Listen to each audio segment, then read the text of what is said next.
What amazes me in 2025 is the power of narratives, especially negative narratives.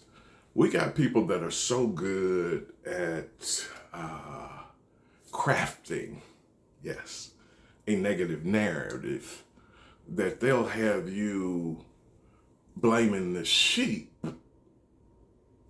for getting ate by the wolf. They'll have the wolf completely absolved of any and every gift and blame the sheep for its own demise. They'll have you turning villains into celebrities and turn those who have been victimized, victims into victimizers. So you got to watch some of these narratives. I see narratives done politically. I see negative narratives in church. It's amazing sometimes. I love when someone tells me what happened at Temple Deliverance in the 90s, and everybody knows more than what I do. And I have to literally slow them down and say, dude, I was there.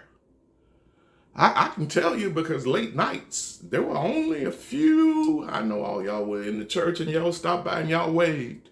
But when he had that outside door closed, yes, that outside door closed and he was in there opening his mail, there were only a handful of us. So I hear people all the time telling me what happened at Temple Deliverance with Bishop G, and I was there. And I didn't see you. So people they can edit you out of the narrative. They can pick what favorite son they want to pick. They can do all of those things without knowing a splinter of what is truth. So you got to let them have their own narrative. You just got to make sure that you don't march to their narrative. Sometimes you got to know the truth alone and then march by that. Sometimes you got to say the proof is in the pudding. Yes, and while God, you just ask people to be patient with you because God is not through with you yet, but you know that you're going to come forth like pure gold. Yes, yes, yes.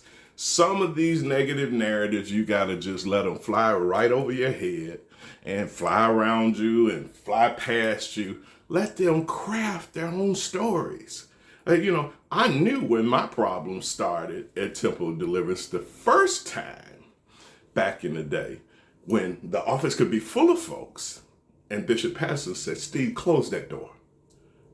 And I could talk to him without everybody else.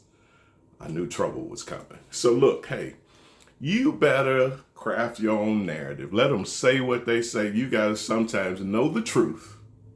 And let them say whatever they say. Let them craft whatever narrative they want. And even though their narrative looks the most powerful, realities can change in a day's time.